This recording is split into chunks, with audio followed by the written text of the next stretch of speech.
Hi everyone, welcome to diplomacy of UPSC. कैसे हैं आप लोग? Today in this video will talk about the history of Sikhism. Sikhism का origin क्या हुआ, उस समय का सोशो इकोनॉमिक कंडीशन क्या था, हाउ इट एक्सपैंडेड, इसने कैसे सोसाइटी को बहुत हद तक इन्फ्लुएंस किया। इन द नेक्स्ट वीडियोस हम बात करेंगे खालिस्तानी इशू का, pre independence issue as well as the post independence issue, the growth of Bhindranwale, operation blue star, operation black thunder. So इस टॉपिक पे हमारा इस सीरीज ऑफ में वीडियो में हम बात करेंगे and will look in every single detail of it. ठीक है, इस वीडियो की हम बात करें, then will talk about the gurus of Sikhism, misl, जिसमें से एक मिस्ल से महाराजा रंजीत सिंह जी आते हैं और उन्होंने जो अपना सिख एम्पायर बनाया उसके बारे में भी हम बात करेंगे। इसके अलावा सिख एम्पायर एक बहुत ही बड़ा टॉपिक है। We can not cover each and every important aspect of it in this video itself. तो सिख एम्पायर के ऊपर एक अलग से वीडियो आएगा। एंड जिस भी तरीके से मुझे ऐसा नेसेसिटी लगा कि हमें उस टॉपिक पे डिटेल में बात करनी चाहिए, will talk on a detail basis in separate video itself. तो चलिए इस वीडियो की शुरुआत करते हैं। और इससे पहले, this video is very important from the perspective of GS paper 1 in the UPSC mains examination. ठीक है, now the world before Sikhism, उस समय का सोसाइटी कैसा था, what were the issues pertaining in that particular period, in the period of 1400 to 1500। Northern India की बात करें तो उस समय दिल्ली के ऊपर दिल्ली सल्तनत का राज था and then it was later ruled by the Mughal empire. Society predominantly जो कास्ट जो रिलीजन फॉलो कर रही थी, one was Hinduism, the second was Muslim, the second was Islam. तो society was highly divided by the caste. Religious tensions existed between the Hindu and Muslim communities, सालों से चलते आ रहा है, आज भी यही है। इसके अलावा bhakti and Sufi movement, it emphasize devotion over rituals. जैसे कि आप एंशिएंट हिस्ट्री में पढ़े होंगे, the rise of Buddhism and Jainism, उनके राइज के समय पर भी इसी तरीके का सोशियो इकोनॉमिक कंडीशन था कि रिचुअल्स जो थे वो बहुत ज़्यादा फैले हुए थे। Brahmins used to dominate the society, the Kshatriyas used to dominate and the Vaishyas used to sponsor them. So इसी रीजन की वजह से जैनिज्म एंड बुद्धिज्म, इसका डेवलपमेंट हुआ था। सिमिलर कंडीशन यहाँ पे भी ओरिजिन हुई थी, दैट रिचुअल्स जो थे वो बहुत ज़्यादा बढ़ चुके थे। इसी की वजह से जो आम जनता है उनका जो भक्ति एंड सूफी मूवमेंट है उनकी तरफ झुकाव बहुत ज़्यादा बढ़ रहा था। पंजाब जो था उस समय पर, पंजाब जो है historically it is a very active place, but if you talk on the economic basis, it was the cross road of trade and migration. ठीक है, so economically it was a very important centre. इसके अलावा जितने भी waste Asia से जो attack हो रहे थे, अफगानिस्तान से इंडिया के ऊपर इन्वेजन हुआ, उज़्बेकिस्तान से हुआ, ईरान से हुआ, द पर्शियन एम्पायर। सो जितने भी इन्वेजन्स हो रहे थे, Punjab was the cross road between, वो पंजाब से होकर ही जाते थे। तो Punjab was in a very turmoil state. ठीक है, एज वेल एज जब भी इस तरीके का सोसाइटी में क्राइसिस आता है, देयर इज सब्जुगेशन ऑफ, जो मेन सफरर्स होते हैं वो विमेन एंड चिल्ड्रन होते हैं। तो उस समय पर भी जो विमेन का कंडीशन जो था, that was not very much sound in that period. So this was the overall view of this society before Sikhism was born. इसके अलावा एक divide and purity, rule of purity था। जैसा कि मैंने आपको बताया कि उस समय पर रिचुअल बहुत ज़्यादा फॉलो होता था।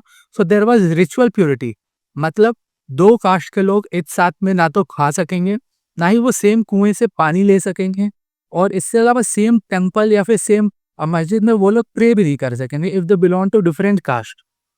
सोसाइटी बहुत ही ज़्यादा डिफरेंशिएटेड थी, it was layers by layers. ठीक है, फ्यूडल एक्सप्लॉयटेशन, ये इकोनॉमिक एस्पेक्ट हुआ उस समय का। जो जागीरदारी सिस्टम थी उसने पेजेंट्री को तबाह करके रख दिया था।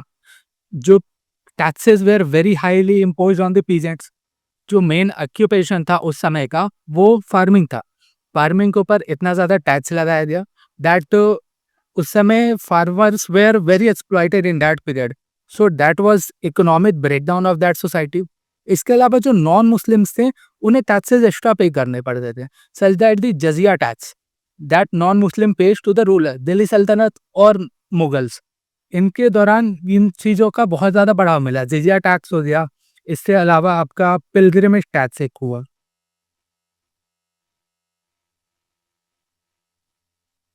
इस तरह के जो टैक्सेस थे इन्होंने सोसाइटी को अंदर से काफ़ी हॉलो बना चुका था। सो एक मूवमेंट की रिक्वायरमेंट थी कि जो सोसाइटी को एक साथ लेकर के चले, जो एक सोसाइटी को बांधे रखे। So that was the reason for the origin of Sikhism. तो सिखिज़्म के जो पहले जो गुरु थे दैट वाज़ गुरु नानक देव जी। ये सिखिज़्म के फाउंडर थे। ही वाज़ बोर्न इन 1469 और उनका जो जन्म था वो ननकाना साहिब में हुआ था। Since his childhood he question religious orthodoxy. Religious orthodoxy का मतलब जो भी रिचुअल्स होते हैं या जो भी ऐसा हम बोलते हैं कि जो भी रूल्स एंड रेगुलेशंस होते हैं with in that religion, irrespective of Islam and Hinduism, he questioned the religious orthodoxy since childhood. इससे अलावा at the age of 30 he declared that there is no Hindu, there is no Muslim, that is there is no religion. उनके core teachings में 3 teachings हैं, that is नाम जपना, कीरत करनी and वंदित चखना। नाम जपना इज रिमेंबर गॉड, अपने आप को हर एक तरीके से गॉड में डिवोशन रखना, एक भरोसा रखना that there is a supreme deity जो जिसने इस संसार को बनाया है। ये इनका 3 पिलर्स में से पहला के पिलर था। सेकंड इज किरत करनी, इसका मतलब होता है अर्न ऑनेस्टली। अर्न ऑनेस्टली का मतलब है कि आप दूसरों का हिस्सा को नहीं ले रहे हो, आप जो भी अपना कमाई कर रहे हो दैट इज विथ ऑनेस्टी, ईमानदारी का कमाई हो, ना ही उसमें किसी तरीके का सूद ब्याज हो, इंटरेस्ट हो, ये सब उन्होंने फॉरबिड किया था। इसके अलावा बंद चखना, शेयर विद अदर्स, अगर आपके पास मटेरियलिस्टिक रिसोर्सेज है share with others, share with the poors who are in need more than you, अगर आपके पास है जो भी है थोड़ा है तो आप दूसरों में बांट करके खाओ। So this was the 3 pillars जिसने सोसाइटी को अपने तरफ बहुत ज्यादा अट्रैक्ट किया। उन्होंने उदासीस थी, उदासीस का मतलब है मिशनरी जर्नी, मतलब अपने जो टीचिंग्स हैं इसको फैलाना। He travel across India, then across Afghanistan, Tibet and the present day Saudi Arabia. इसी वजह से जो था कि जो सिखिज्म का कोर प्रिंसिपल है that travels across the borders. इसकी वजह से सिखिज्म का जो झुकाव है लोगों की तरफ, लोगों का झुकाव है सिखिज्म की तरफ, ये बहुत ज्यादा बढ़ा और गुरु नानक देव जी को देख करके बहुत लोगों ने सिखिज्म को अपनाया। लिगेसी, एस्टैब्लिश करतारपुर साहिब, ये जो मैं फोटो दिखा रहा हूँ ये करतारपुर साहिब का ही फोटो है। After independence it is in the present day Pakistan, पता नहीं वो कब तक वहाँ रहेगा। So he created the foundation of the Sikh identity, he rejected the caste hierarchy. Absolutely उनके हिसाब से कास्ट हायरार्की होती ही नहीं है, there is no Hindu, there is no Muslim, there is no upper caste, there is no lower cast.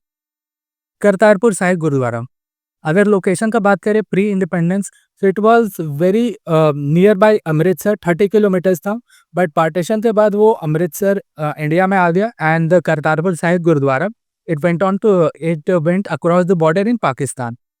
इसकी वजह से जो भी करतारपुर साहिब गुरुद्वारा जाना चाहते थे उन्हें एक लॉन्ग जर्नी लेना पड़ता था थ्रू लाहौर, उन्हें काफ़ी घूम करके जाना पड़ता था and the distance was 125 kilometres approximately. So 2019 में दोनों तरफ की government, Pakistan government and Indian government, they agreed on a similar terms और करतारपुर साहिब कॉरिडोर ओपन किया गया। It offered visa free travel through the Wagah border, Attari Wagah border. ठीक है ना, हुए दी सक्सेसिव गुरुज आफ्टर गुरु नानक देव जी। सबसे पहले आते हैं Guru Angad Dev ji. He was born in 1504।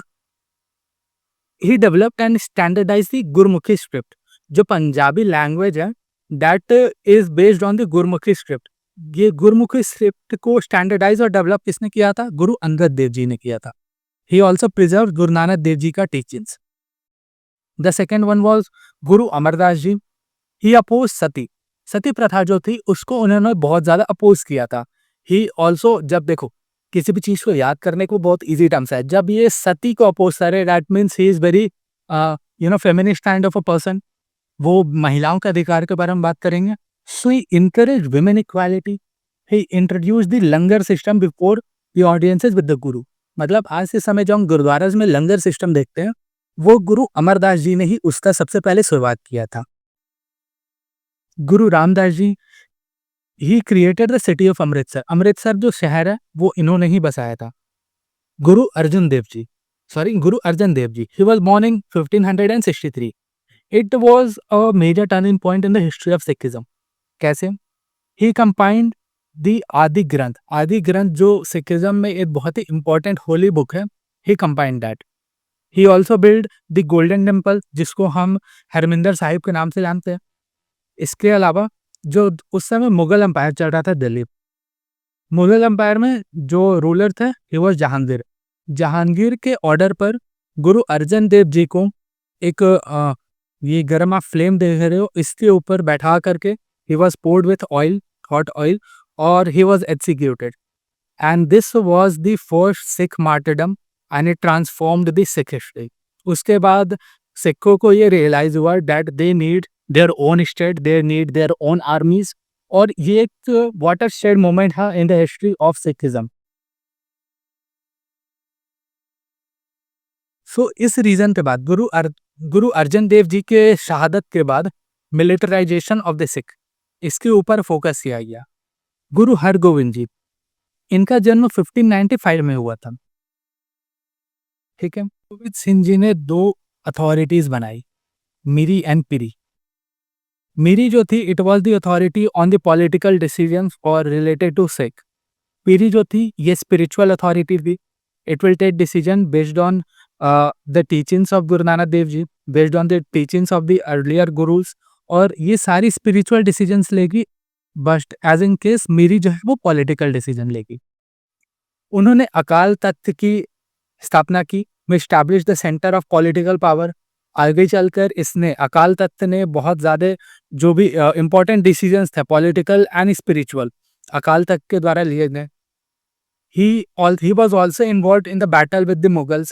He introduced the ideas that Sikh जो होते हैं वो संत तो होते हैं, they will work for the betterment of the society, but they are able soldiers also.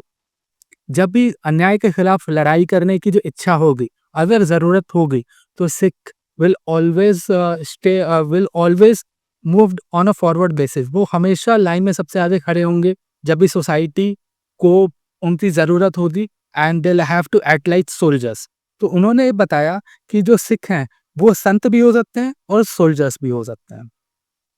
Guru Tegh Bahadur ji, he was one of the most prominent persons in the history of Sikhism. इन्हें एक हिंद दी चादर भी कहा जाता है. हिंद दी चादर ऐसा क्यों कहा जाता है? बिकॉज इन्होंने अपनी धार्मिक आज़ादी के लिए अपनी जान की कुर्बानी दी. At the time of Aurangzeb, there were reports that Kashmir में जो फोर्स रिलीजियस कन्वर्जन्स हैं ये बहुत ज़्यादा हो रही थी. Will talk in a separate video. ये वीडियो मैं काफ़ी जल्द लेके आऊँगा on the issue of Kashmir. उसमें जो पहला ही वीडियो रहेगा that would be on the Islamisation of Kashmir, कि कैसे जो कश्मीर एक समय पर बौद्ध और हिंदू ये धर्म के द्वारा था वहाँ पर, मतलब कश्मीर में ये दो धर्म बहुत ज़्यादा प्रोमिनेंट थे. How Islam became the majority religion. At this present time Kashmir का जो रिलीजियस डेमोग्राफिक्स है 97% is with the Sunni Muslims. तो ये कैसे हुआ? ये एक दिन में तो हुआ नहीं है. Started from the 13th and the 14th century. So इसके बेसिस ये रीज़न था वहाँ के इस्लामाइजेशन होने का. तो मतलब हम उसके ऊपर एक डिटेल्ड वीडियो में काफ़ी लंबा बात करें that how Islamisation of Kashmir happened over a long period of time. ठीक है. सो देयर वाज रिपोर्ट कि कश्मीर में फोर्स रिलीजियस कन्वर्जेंस हो रही है. गुरु तेग बहादुर उन्होंने वहाँ गए और वहाँ जाने के बाद ही fought with the Mughals, he fought with the soldiers of Aurangzeb and he chose martyrdom rather than abandon religious liberty. He died defending the rights of others to practise their faith. Guru Gobind Singh ji and the birth of Khalsa. 1699 में बैसाखी के दिन at the Anandpur Sahib he created the Khalsa Panth. Khalsa Panth एक ऐसा पंथ जो बहुत ही pure and dedicated हो towards the God and the community. उन्हें 5 केस को फॉलो करना पड़ता है, that is also known as Panj Pyare. Kesh, kara, kirpan, kachha and kanga. He created a community that rejected the caste hierarchy. देखो सिखिज्म का जो बेस है that is against the caste hierarchy. So ये तो होना ही है. He was ready to fight the oppression. तो ये जो मिलिटराइजेशन ऑफ द सिख यहाँ से शुरू हुआ था आफ्टर द डेथ ऑफ और द आफ्टर द शहादत ऑफ गुरु अर्जन देव जी. ये अपने पीक पर धीरे-धीरे पहुँच रहा था। So the community was ready to fight the operations and they had a distinct identity of Sikh. ठीक है? And this period also marked the end of the human gurus. मतलब गुरु गोविंद सिंह जी सिखिज्म में 10वें गुरु हैं and he was the last guru because he declared that Guru Granth Sahib would be the eternal gurus and there would be no human gurus after him. ठीक है? And this concept was very unique among all the religions of the world. Now, the next important figure is Banda Singh Bahadur. He was a military general under Guru Gobind Singh Ji and he established the first Sikh state. He was sent by Guru Gobind Singh Ji to fight the Mughal forces और इन्होंने सिरहिंद को capture किया था. This capture of Sirhind, now it is nearby Patiala in the present day India. तो पटियाला के पास सिरहिंद का एक जगह है. उस समय उस जगह को कैप्चर करना it marked a very important point in the history of Sikhism. ठीक है? इन्होंने कुछ रिवॉल्यूशनरी रिफॉर्म्स लाए such as land distribution, redistribution मतलब बड़े जमींदार से लेकर के छोटे किसानों को लैंड बांटना. ये इंश्योर किया था बंदा सिंह बहादुर जी ने. Empowerment of the peasants. But Mughal forces द्वारा इनको कैप्चर किया गया इन द ईयर 1716 और इनको शहादत मिली उस समय पर. He was captured and he was executed. But इनके मृत्यु के बाद भी सिख रेजिस्टेंस जो है वो खत्म नहीं हो पाई. Now after the death of Banda Singh Bahadur एक डार्क पीरियड सिखिज्म की हिस्ट्री में आया, सिखों की हिस्ट्री में आया. द मिड 18th सेंचुरी मतलब 1750s का दौर. ठीक है? Mid 18th century was one of the darkest period in the Sikh history. कैसे? मुगल एम्पायर अपने पीक से नीचे उतर रही थी. It was weakening. बट जो सिख परसिक्यूशन था ये खत्म नहीं होने का नाम ले रहा था. सिख जो थे इन्हें मल्टीपल अटैक्स फेस करने पड़ रहे थे. कहाँ से? मुगल ऑफिशियल्स से, अफगान के जो इन्वेडर्स, अब मतलब अब्दाली जो आ रहा था या फिर Durrani, will look on to it. तो as well as the local rulers ये देख रहे थे कि जो सिख कम्युनिटी है ये एक थ्रेट है. ठीक है? सो इसी के लिए सिखों को अलग अलग दिशाओं से ऑपरेशन पेश करना पड़ रहा था. This era also witness some of the bloodiest massacres in the Sikh history such as दो यहाँ पर मैंने बताया छोटा गल्लूगारा एंड वट्टा गल्लूगारा. ये एक ऐसा मैसेकर हुआ था जिसमें सिखों को इतनी बुरी तरीके से प्रताड़ित करके उनकी कम्युनिटी को खत्म किया गया था. बट खत्म नहीं हो पाए although the Sikh resistance continued. So इस तरीके के बहुत मैसेकर्स हुए थे. बट ये जो दो टॉपिक है ये एक सेपरेट वीडियो डिमांड करता है. मैं इसके ऊपर डिटेल में एक वीडियो लेके आऊँगा. ठीक है? So this era witness some of the bloodiest massacres in the Sikh history. Thousands of Sikh were killed. Families were hunted. उनको पकड़ कर मारा गया एंड उनको रिवॉर्ड दिया जाता था ऐसे लोगों को जो सिखों को मारते हैं या फिर उनका आइडेंटिटी बताते हैं, उनका लोकेशन बता के कि वहां पे छुपे हुए हैं. They were rewarded. After the death of Banda Singh Bahadur in the year 1716 Mughal ruler launch severe campaigns against the Sikh. जैसे मैंने आपको बताया रिवॉर्ड अनाउंस होते थे कि जो भी सिखों को जिंदा पकड़ेगा, bringing Sikh head to the authorities मतलब सिखों की गर्दन काट करके मुगल अथॉरिटीज अफगान इन्वेडर्स के पास लाएगा. एज वेल एज जो सिख जहाँ पर जिस भी प्लेस पर छुपे हुए हैं उनकी लोकेशन को अगर रिवील करेगा they were rewarded. As a result many Sikh fled to forest, deserts and remote regions of Punjab. उन्हें अपनी जान बचाने के लिए अलग अलग जगह पर भागना पड़ा. Life in hiding. During this period Sikh often lived as fugitives. उन्हें एक गुमनामी के भेष में अपने जीवन को गुजारना पड़ा. वो मार्शलैंड में छुपे, जंगल में छुपे, शिवालिक की पहाड़ियों में छुपे, as well as deserts region में छुपे. कुल मिला करके जिस भी तरीके से उनका जान बच पाया फ्रॉम दिस परसिक्यूशन उनकी वजह से सिख कम्युनिटी को ऐसा फेस करना पड़ा. फैमिलीज इसी वजह से क्या हुआ, फैमिलीज वर डिस्ट्रॉयड. और जैसा मैंने आपको बताया था जब भी क्राइसिस आता है womens and the children are the major sufferers. So families were separated.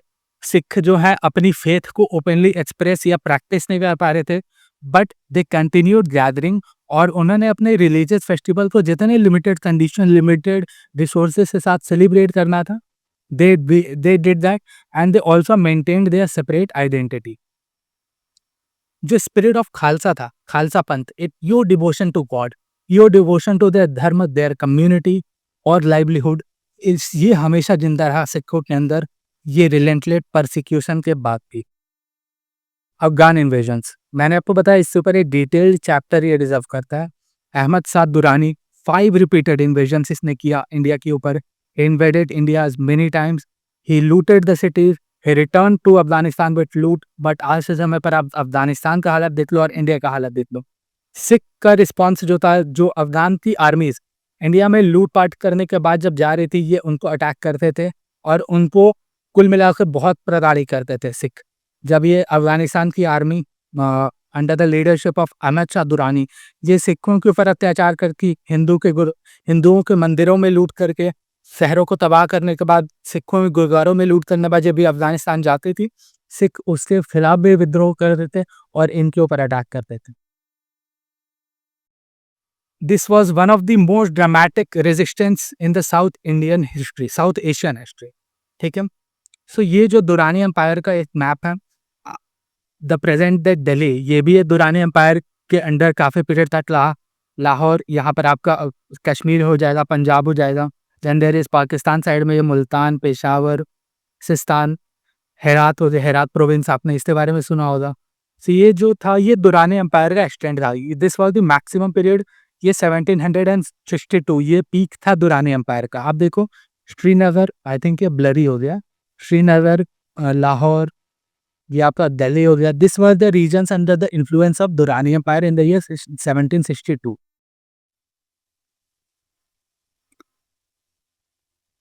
ठीक है, now after the Mughal authority weakened, तो बहुत ज़्यादा सिख, जो मैंने आपको बताया परसिक्यूशन ऑफ सिख, सिख अलग अलग जगह पर बढ़ चुके थे। उन्होंने अलग अलग जगह पर अपने आप को विस्थापित कर लिया था। सो वहाँ पर मुगल अथॉरिटी जब वीक हो गई तो वो वहाँ से उभरना चालू किए और सिख जो थे वो डिसेंट्रलाइज हो गए थे, एक पर्टिकुलर एरिया में नहीं, वो डिस्ट्रीब्यूट हो गए थे in a large amount of land. ठीक है, सो जहाँ जहाँ पर जो भी कम्युनिटी वहाँ से उभर के आ रही थी सिखों के द्वारा, उसको सिख मिसल कहा जाता है। ठीक है, सो बहुत सारे सिख के मिसले थे, सुकेर चकिया में अलूवालिया, भंगी, रामगढ़िया, कन्हैया, नकाई, दल्लेवालिया, निशान वालिया, करोड़ सिंघिया एंड शाहिद मिसल। इसमें जो सुकेर चकिया मिसले थे, इनसे ही महाराजा रंजीत सिंह जी बिलोंग करते थे। He was born in 1780। He captured Lahore in 1799। Unification of Punjab इन्होंने किया, क्योंकि सिख बढ़ चुके थे तो उसका यूनिफाई करना, ये जितने मिसले थे इन सबको यूनिफिकेशन करने का काम महाराजा रंजीत सिंह जी ने किया था। यूनिफाइड कंप्लीटली में and he created a Sikh empire. Sikh empire बहुत बड़ा टॉपिक है, I will make a detail video on it. ठीक है, इस वीडियो में हम एक ब्रीफ में बात करें, सो इनका एम्पायर जो था वो खैबर पास मतलब अफगानिस्तान बॉर्डर, पाकिस्तान अफगानिस्तान का बॉर्डर जो है, खैबर पख्तूनख्वा वाला रीजन। सो खैबर पास से लेकर के भारत के कश्मीर, मुल्तान, पेशावर, पंजाब और खैबर पास, इस रीजन तक इनका फैला हुआ था। He was also one of the pioneers of the modernization of the army. इन्होंने यूरोपियन ऑफिसर्स रखे थे। He created one of Asia strongest army. और जो रिलीजियस पॉलिसी था महाराजा रंजीत सिंह जी का, ये बहुत ही बढ़िया था, बिकॉज जो इनके आर्मी में जो मेजॉरिटी सोल्जर्स होते थे, they were non Sikh people. तो रिलीजियस टॉलरेंस जो कहा जाता है, ये इनकी आर्मी के जो रिलीजियस डेमोग्राफिक्स है उससे काफ़ी ज़्यादा विजिबल था। Now the Sikh Afghan war, इसमें 3 की बैटल्स हुई है। मुल्तान का campaign, capture of Kashmir and capture of Peshawar. Hari Singh Nalwa इनके बहुत ही इंपॉर्टेंट सिख कमांडर थे।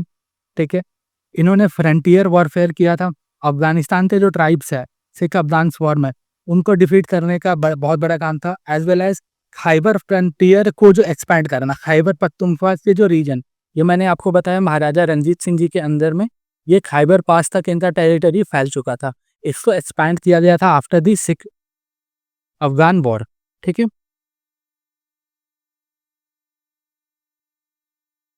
This period was the peak in the Sikh history. Many historians ये नैरेटिव रखते हैं कि this was the high point in the Sikh military power. जब भी किसी का पीक आता है ना, तो पीक के बाद ये फर्दर और ऊपर नहीं जाता है। वो वहाँ से या तो वो मेंटेन रहता है कुछ पीरियड ऑफ टाइम तक, उसके बाद वो डिक्लाइन होता है, या फिर वहाँ से इमीडिएट डिक्लाइन वहाँ का शुरू हो जाता है। So this happened after the death of Maharaja Ranjit Singh ji. 1839 onwards बहुत सारी प्रॉब्लम जो है सिख एम्पायर में शुरू हो गई। सबसे पहले जो स्ट्रगल होता है वो सक्सेशन का, कि कौन महाराजा रंजीत सिंह जी के बाद उस थ्रोन को संभालेगा। असैसिनेशंस में उसकी वजह से सेंट्रल अथॉरिटी वीक हो गई ऑब्वियसली, तभी इतने सक्सेशन के स्ट्रगल्स हो रहे हैं। और जो एम्पायर, इतना बड़ा एम्पायर जो था, वो धीरे धीरे फ्रैगमेंट होकर के टूटने लगा। सिख अफगान्स वॉर, 2 वॉर हुई है एंग्लो सिख वॉर के, मतलब अंग्रेजों और सिखों के बीच में, 1845 और 1846 में। Then second Anglo Sikh war 1848 और 1849 में। इसका रिजल्ट ये हुआ कि एनेक्सेशन ऑफ पंजाब ये अंग्रेजों द्वारा कर लिया गया by the British east India company. Obviously उस समय पर तो 1849 में ईस्ट इंडिया कंपनी थी। फिर 1857 भारत की प्रथम आज़ादी की लड़ाई के बाद वो क्राउन के पास चली गई थी। सो इस समय ईस्ट इंडिया कंपनी ने पंजाब को एनेक्स कर लिया था from the Sikh empire.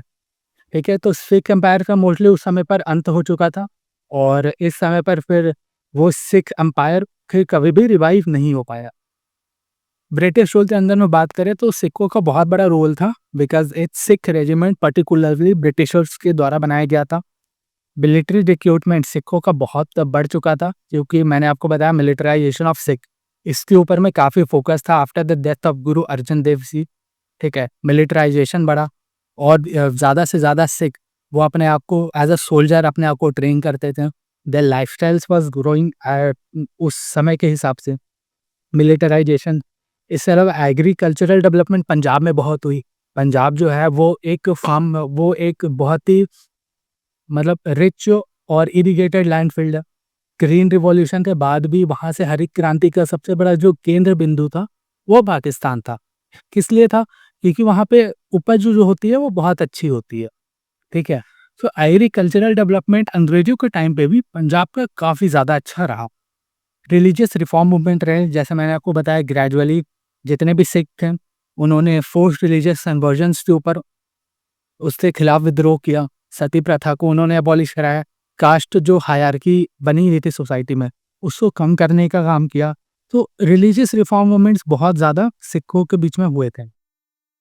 Singh Sabha movement, इसने जो है मॉडर्न सिख आइडेंटिटी इसको डिफाइन करने का मतलब समाज के हिसाब से, जिस हिसाब से सोसाइटी ग्रो कर रही है, तो ग्रो करने के साथ जो नेसेसिटी है एक समाज की, एक सोसाइटी की, वो भी चेंज होती रहती है। एक पर्सपेक्टिव है वो चेंज होता है। सो सिख सभा मूवमेंट ने ये इंश्योर किया कि सिख जो है वो समाज के हिसाब से पीछे ना रह जाए, समय के हिसाब से पीछे ना रह जाए। So this was the development under the British rule. ठीक है, उसके बाद पार्टीशन हो जाता है, इंडिपेंडेंस भारत को अंग्रेजों से आज़ादी मिलती है। बट वो जो आज़ादी थी ये बहुत बड़े कॉस्ट पे आई थी। The undivided India was divided into 3 states, और you can say 2 states, Punjab Pakistan and India.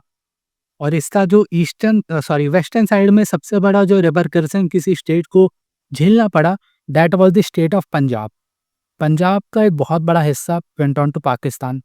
बहुत सारे सिख, लाखों में जो सिख थे वो डिस्प्लेस हुए अपने रीजन थे। They were forced to leave their home, leave their land, leave their hard earned livelihood in the Pakistan, और फिर उन्हें भारत लौटना पड़ा। उसकी वजह से पार्टीशन जो था, it was one of the deadliest. आप कभी इसके बारे में पढ़ना, हज़ारों लाखों लोगों का कत्लेआम हुआ, लाखों फैमिली डिस्ट्रॉय हो गई, लाखों महिलाओं का रेप हुआ। बहुत ही बुरी तरीके से इन चीज़ों के खिलाफ मतलब देखा गया। Punjab was divided, thousand of Sikhs were murdered, millions were displaced. इसीलिए एक न्यूज़ 2019 में आई थिंक मैंने ये कहीं पढ़ा था, इसलिए मैंने यहाँ पर अटैच किए। This was an emotional reunion in the Kartarpur Sahib. ये जो मैंने आपको गुरुद्वारा दिखाया था, जो करतारपुर साहिब कॉरिडोर 2019 में बना, ही वाज ये इनका नाम है स्वरण सिंह जी। ठीक है, ये इनके भतीजे हैं मोहन सिंह जी। अब इनका नाम अब्दुल खालिक है। स्वरण सिंह जी पार्टीशन से पहले पाकिस्तान के साइड वाले पंजाब में रहते थे। जब पार्टीशन हुआ वो अपनी पूरी फैमिली के साथ इंडिया आए। अनफॉर्चुनेटली हिज नेफ्यू मोहन सिंह वो पाकिस्तान में रह गया।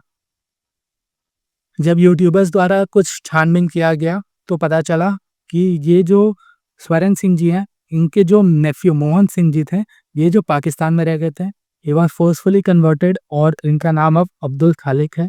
और ये फिर पाकिस्तान के जो गुरुद्वारा है वहाँ पे इन दोनों का रीयूनियन हुआ था and this itself explain the religious tolerance in India. It itself explained the after partition how the two countries India and Pakistan have grown. किस तरीके से एक कंट्री बहुत ज़्यादा रिलीजियस ऑर्थोडॉक्सी को लेके चली है. We in India have maintain religious tolerance, we have protected the minorities. So ये एक इमोशनल रीयूनियन था. तो this was it about the history of Sikhism. Partition तक हम पहुंच चुके हैं. इसके बाद हम जो खालिस्तान इशू है उसको डिस्कस करेंगे. Anandpur Sahib resolution, one of the most important resolution. Khalistan movement, the growth of Bhindranwale, the blue star, operation black thunder, और जो 2 मैसेकर्स मैंने आपको बताए थे, छोटा गल्लूगारा एंड बड्डा गल्लूगारा. इसके अलावा Sikh empire, Anglo Afghan war, Sikh Afghan war, हम इस सब के ऊपर डिटेल में बात करेंगे. So if you are here till the end of this video, thank you so much for being patient till here. Study hard. कोई भी अगर डाउट होगा डू आस्क मी. मैं ट्राई करूँगा कि आपके जो भी डाउट्स हों इसका जवाब दे सकूँ. और thank you for being patient and thank you so much. Looking forward to you in the next video. Thank you.